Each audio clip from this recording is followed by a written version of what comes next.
Thank you. Idaho. Thank you so much. Woo. Thank you.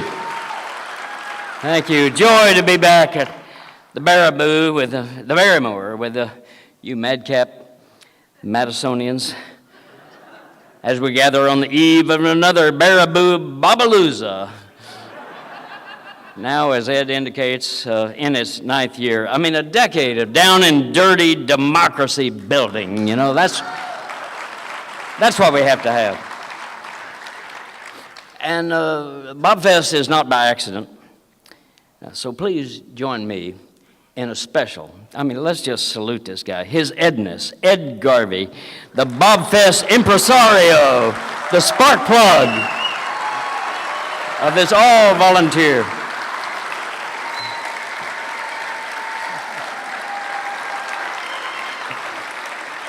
Well, I'm going to speak tomorrow, so I won't dump my whole load on you here this evening. But I will just say that I came to Fighting Bobfest again, I think in my 8th year of your 9-year events here, because it matters. That's right.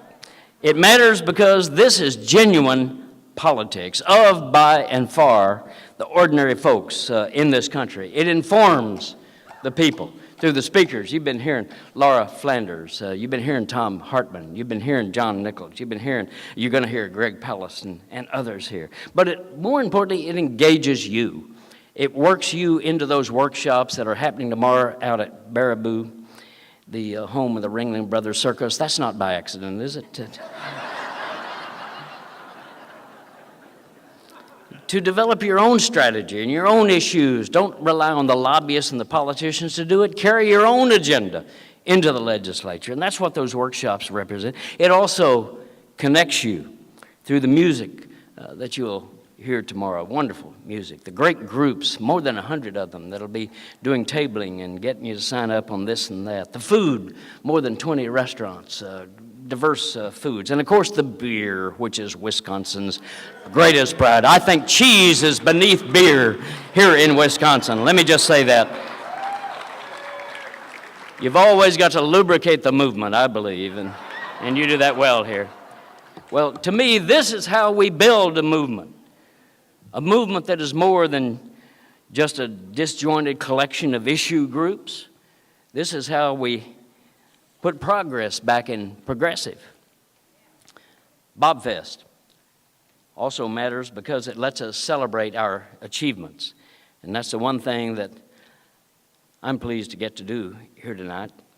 I've come here mainly to the Barrymore to celebrate one of your great political achievements, and that is putting Russ Feingold into the United States Senate.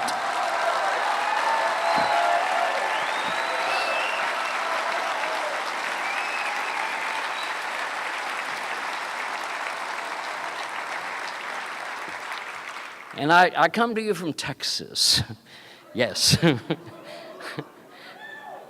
to thank you for giving progressives everywhere. And I've been just about every place that's got a zip code in this country, and I can tell you that we're all grateful to you for sending us a U.S. Senator that we can count on, that we can be proud of.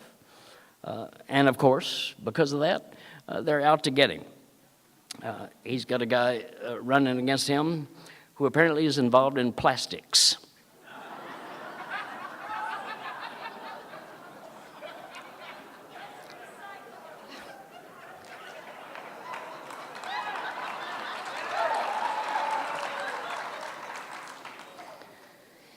Says he's going to spend $10 million to get himself elected to the U.S.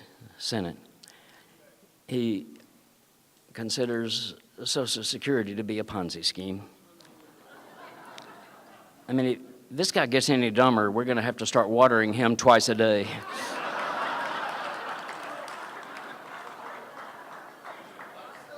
I stole that line from Molly Ivins, by the way. One of our great ones. Yeah. You know, Ken Hubbard was a humorist at the turn of the 1900s, sort of a precursor to Will Rogers, actually. And Ken Hubbard once said, every now and then an innocent man gets sent to the legislature.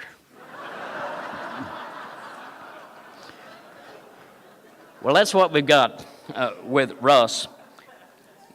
Not innocent in the way things work, not innocent in the money corruption of politics in Washington, not innocent in the go along to get along capitulation to the corporate agenda that so many Democrats cave into, but innocent in terms of being willing to stand up and fight for just ordinary folks, no matter what the cost of that. You know, he just drives the lobbyists and the right wing crazy.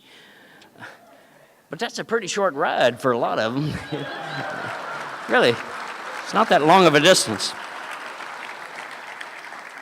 But I got to say, I'm coming to you as a Democrat. As was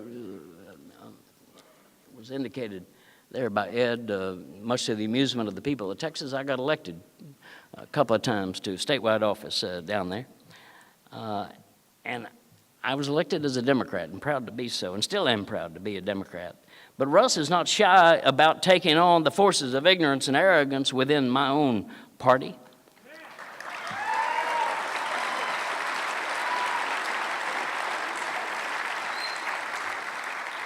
Laura Flanders just indicated, stood against NAFTA. Russ Feingold stood against the Patriot Act, the one vote against the infamous Patriot Act.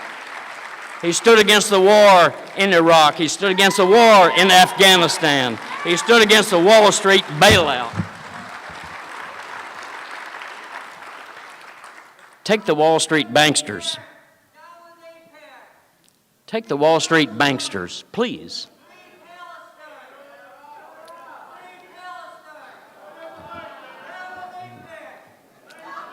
Shall we free Palestine tonight? I'm on board. All right. We got that done. The Wall Street banksters, they came in, they crashed our economy. They grabbed multi-million-dollar bonuses for themselves. They whined then that they are not loved by the American people. As Lily Tomlin has said, no matter how cynical you get, it is almost impossible to keep up.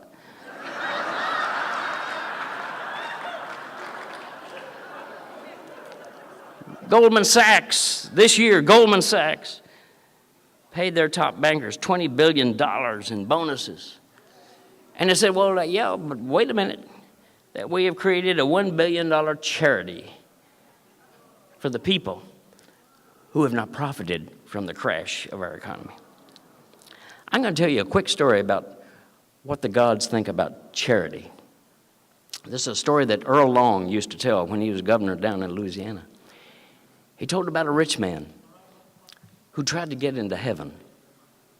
Now, if you went to the little Methodist church that I did in Denison, Texas, you would know that you do not just go into heaven.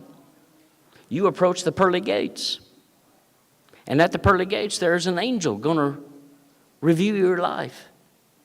And then St. Peter is going to decide whether you come in through the gates or not.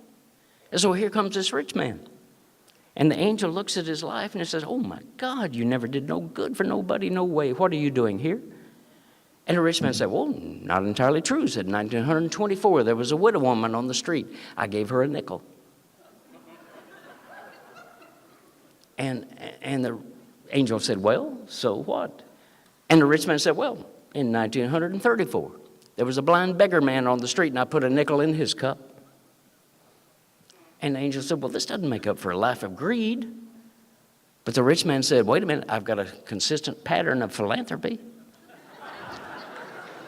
In 1944, I was coming out of my bank, and there was a Salvation Army kettle at Christmas time, and I put a nickel in that kettle. And the angel looked back at St. Peter and said, what in the world are we going to do with this man? And St. Peter said, give him back his 15 cents and tell him to go to hell.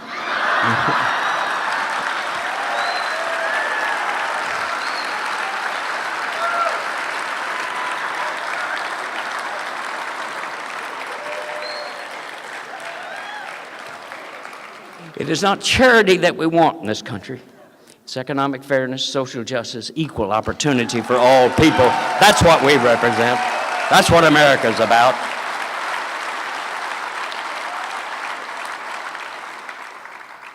Yet, Obama, Timmy Geithner, Larry Summers, Rahm Emanuel, propose a Wall Street reform bill that's weaker than Canadian hot sauce.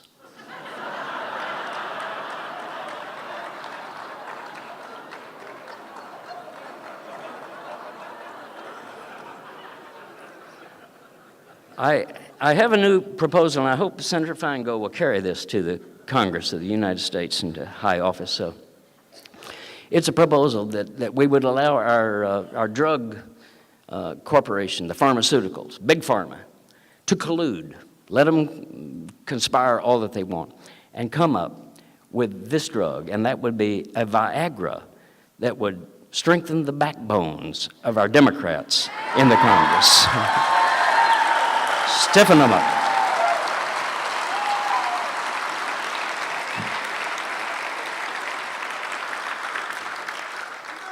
Only one Democrat in the Senate of the United States had the backbone to vote against this coddling of the Wall Street banksters, and that was your senator and my senator, Russ Feingold from Wisconsin.